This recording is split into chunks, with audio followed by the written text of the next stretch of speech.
समांतर से चलती है तो एक निश्चित समयांतराल में समीकरण के द्वारा उसके वेग, गति के दौरान त्वरण में व उसके द्वारा तय की गई दूरी में संबंध स्थापित किया जा सकता है, जिन्हें ही गति के समीकरण कहते हैं। ये समीकरण निम्नलिखित है। पहला समीकरण है v बराबर u प्लस ए टी, दूसरा है s is equal to u t plus half a t square, और तीसरा समीकरण है v स्क्वायर बराबर यू स्क्वायर प्लस 2as। आज हम इन समीकरणों का निगमन करना सीखेंगे। तो जो प्रथम समीकरण है, आइए पहले उसको देखते हैं, गति के प्रथम समीकरण का निगमन। तो अब इसमें मान लेते हैं, माना कोई वस्तु अपने प्रारंभिक वेग u से गतिमान है, जिसमें नियत त्वरण a है। t सेकंड बाद वस्तु का वेग u से बढ़ के कितना हो जाता है, v हो जाता है, अर्थात अंतिम वेग ये v हो जाएगा, प्रारंभिक वेग u हो जाएगा। इस समय वस्तु द्वारा तय की गई दूरी कुछ दूरी भी तय करेगी, वो मान लीजिए s मीटर है, ठीक है ना। तो त्वरण की परिभाषा से यहीं से शुरू करेंगे। त्वरण की परिभाषा, तो त्वरण की परिभाषा मैंने आपको बताया था, त्वरण बराबर वेग परिवर्तन, वेग परिवर्तन बटे समयांतराल लिख दें, समयांतराल, ये हो जाएगा। अब त्वरण को a से प्रदर्शित करते हैं, वेग परिवर्तन अंतिम वेग से प्रारंभिक वेग को घटा देंगे, वेग परिवर्तन निकल आएगा, अपान समयांतराल को डेल्टा t से प्रदर्शित करते हैं, t दिखा दिया हमने।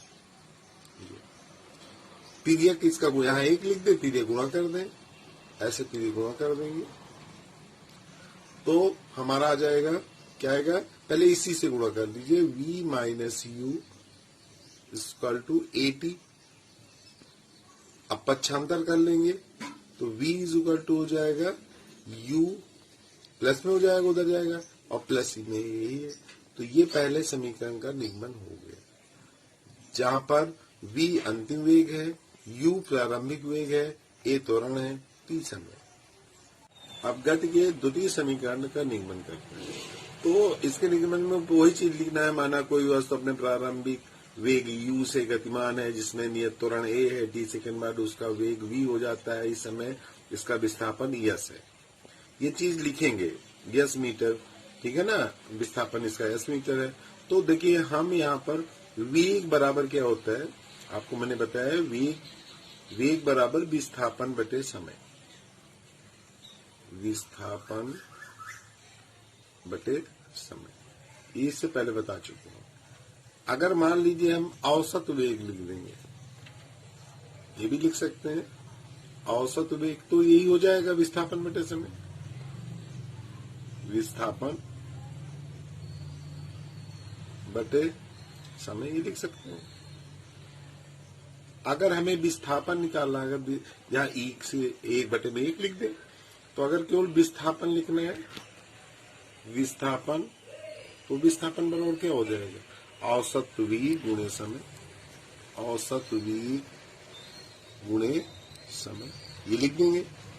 औसत वेग को इसको औसत वेग हमें निकालना पड़ेगा, विस्थापन, तो विस्थापन की जगह हमने यस लिख दिया। अब देखिए औसत वेग मतलब दोनों योगों को जोड़ के आधा कर देंगे, तो प्रारंभिक वेग u है और जो है अंतिम वेग v है, बटे 2 लिख देंगे, इनटू टी कर दिया हमने। तो ये हो जाएगा यस इक्वल टू, आप गुणा कर दो इस टी का अंदर, तो ये हो जाएगा u t plus we T पूरे का बटे 2, ऐसे। अब इसी को अगर लिखना चाहे तो हम ये भी लिख सकते हैं, देखो यस इज इक्वल टू है, हम इसको इस तरह लिख सकते हैं, यस इज इक्वल टू लिखा रह देंगे। अब इसको लिख दिया हमने यू टी हो जाएगा यू टी प्लस इस v की जगह, देखो समीकरण नंबर 1 में v बराबर u प्लस ए टी आया था, तो यही मान रख देंगे। तो इसकी जगह जो है हमारा वी टी है, तो लिख देंगे v is equal to u plus a t लिख देंगे, और इनटू में आपका t पहले से भी है, और ये हो जाएगा पूरे का बटे 2 लिख देंगे। अब इसको आगे सरल कर लेते हैं, तो यस इज इक्वल टू हो जाएगा यूटी प्लस गुणा कर दो तो ये भी यूटी हो जाएगा और प्लस ये एटी स्क्वायर हो जाएगा बटे 2 हो जाएगा। यहीं पर हम लिख सकते हैं यस इज इक्वल टू, तो ये 2ut हो जाएगा और प्लस ये एटी स्क्वायर रहेगा ही, बटे में 2 है तो इसके नीचे भी 2 लिख देंगे, इसके नीचे भी 2 लिख देंगे, तो यस इज इक्वल टू हो जाएगा 2 से 2 कट गया तो ut plus half a t square. तो ये गति का द्वितीय समीकरण का निगमन हो गया। अगर यही चीज अगर हम पहले कर लेते हैं, जैसे मान लीजिए s is equal to u plus v by 2 into t है, अगर यहीं पर अगर हम v के मान u प्लस एटी रख दें तो 2 स्टेप कम हो जाएगा। देखिए हम उसको दिखा देते हैं, जैसे यही लिखा था तो यस इज इक्वल टू अगर हम लिख देते हैं हमारा है यस इज इक्वल टू ये u प्लस इसी की जगह हम रख दें u प्लस एटी रख दें इस v की जगह और बटे में 2 और ये t लिख दिए तो यस इज इक्वल टू हो जाएगा। अब ये हमारा 2 हो गया तो 2u प्लस एटी हो गया, एटी और इंटू टी है ही है, पूरे का बटे 2 है।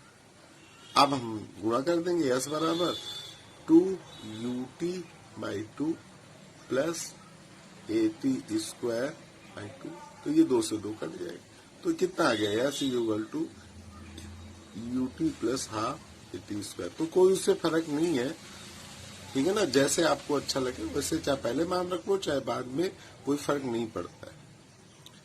तो चलिए अब देखते हैं गति के तृतीय समीकरण का निगमन कैसे करते हैं, इसको देखते हैं। तो इसमें कुछ लिखे नहीं, केवल यही लिखेंगे गति के प्रथम समीकरण का दोनों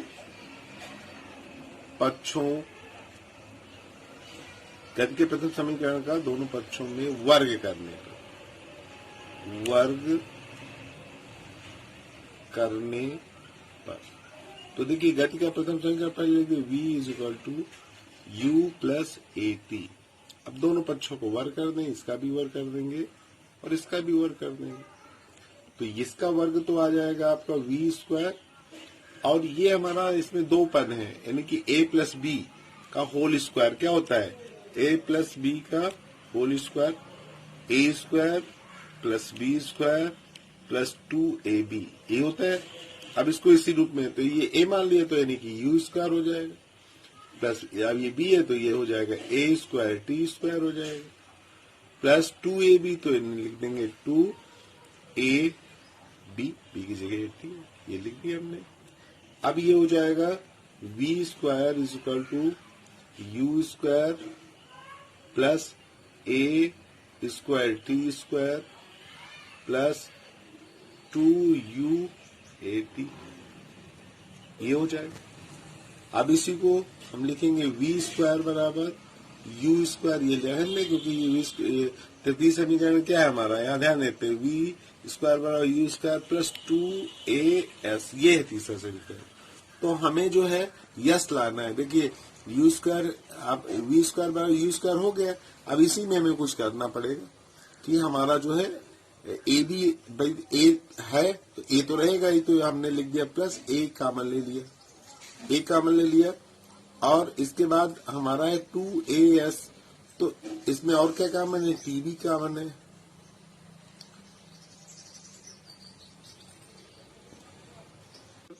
प्लस अब इसमें देखो ए तो कॉमन है ही है, कॉमन तो ए और टी दोनों है, लेकिन हमें लाना है 2as, तो 2a कॉमन ले लो क्योंकि जो अगर बचेगा शेष वो एस के बराबर होगा। कैसे होगा, कॉमन मतलब भाग देना। तो देखो जब हम इसमें भाग देंगे, ये a स्क्वायर टी स्क्वायर है, कॉमन लिया हमने 2a तो भाग दे दें, तो ये इससे कट जाएगा a, तो 1/2 a टी स्क्वायर बच गया, तो यहाँ लिख देंगे 1/2 a टी स्क्वायर प्लस इसमें भाग देंगे 2u/8 है बटे 2a से भाग दे दिया, 2 से 2 कट गया, a से a कट गया, तो ut बच गया। ये तो ut plus half a T square ये s के बराबर होता है गति के द्वितीय समीकरण से, तो यहाँ लिख देंगे वी स्क्वायर बराबर यू स्क्वायर प्लस 2a, और यहाँ यस डायरेक्ट लिख देंगे। यहाँ अगर दिखाना चाहे तो दिखा सकते हैं, यस बराबर होता है you t plus half a t square. तो इस तरह हम गति का तृतीय समीकरण प्राप्त कर लेते हैं। ये हो गया आपका ये तो प्रथम समीकरण, द्वितीय समीकरण और तृतीय समीकरण का निरूपण इस तरह हम करते हैं, मतलब इस तरह निगमन करते हैं। विशेष स्थितियां जान लें। जब प्रारंभिक वेग शून्य हो तो गति के तीनों समीकरण निम्नलिखित होंगे। तो पहला क्या हो जाएगा, देखो हमारा होता है v is equal to u plus a t.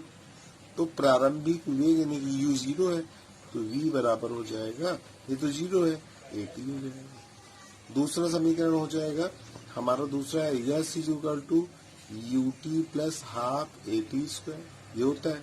तो ये हो जाएगा यस बराबर यू जीरो, तो पूरा जीरो हो जाएगा, केवल हाफ ए टी स्क्वायर हो जाएगा, u t plus half a T. तीसरा समीकरण क्या हो जाएगा, तीसरा अगर लिखेंगे तो हो जाएगा वी स्क्वायर बराबर यू जीरो हो गया, केवल 2a यस हो जाएगा। लेकिन अगर जो है कोई चीज मान लीजिए ऊपर से नीचे गिराई जा रही है, तो उसमें एक ही जगह जी त्वरण का मान टी त्वरण लगेगा।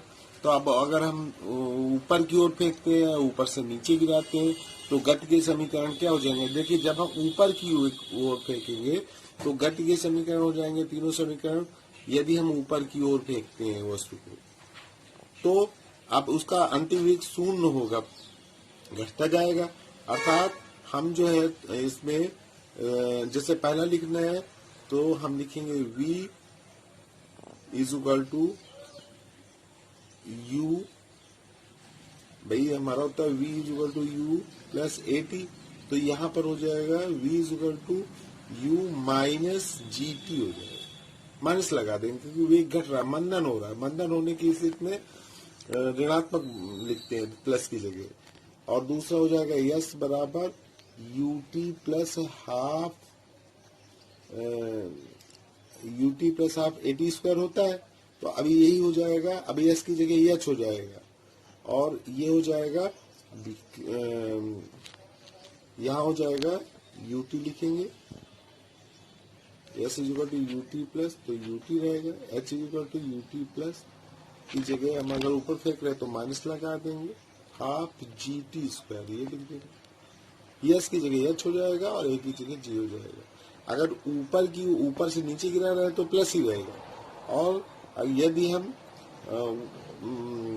वस्तु को ऊपर की ओर फेंक रहे हैं, यानी कि जहां वेग घटता है वहां त्वरण ऋणात्मक दिखाते हैं, तो इसी कारण से प्लस की जगह माइनस हो जाता है। तीसरा अगर हमने लिखना है वी स्क्वायर बराबर, देखिए ये होता है वी स्क्वायर प्लस 2as, ये बताया था हमने एक सररेखी गति के लिए। अगर हम ऊपर की ओर फेंकेंगे तो वी स्क्वायर बराबर ये यू स्क्वायर माइनस हो जाएगा 2a की जगह जी और एस की जगह एच लिख देंगे, ये समीकरण हो जाएगा। तो ये गति के समीकरण की विशेष स्थितियां हैं। तो जब मंदन हो रहा है, वो कहीं भी मंदन हो रहा है, अगर सररेखी मान लीजिए शुरू में कोई वस्तु जो है 20 मीटर प्रति सेकंड के वेग से चलना प्रारंभ करती है और 10 सेकंड बाद उसका वेग जो है 5 मीटर प्रति सेकंड 5 मीटर प्रति सेकंड रह जाता है, इसका मतलब इसमें मंदन हो रहा है। तो अब हम गति के समीकरण अगर जो भी समीकरण है उसमें जिससे मान ली प्रथम समीकरण उपयोग करते हैं, तो v इज इक्वल टू हो जाएगा u माइनस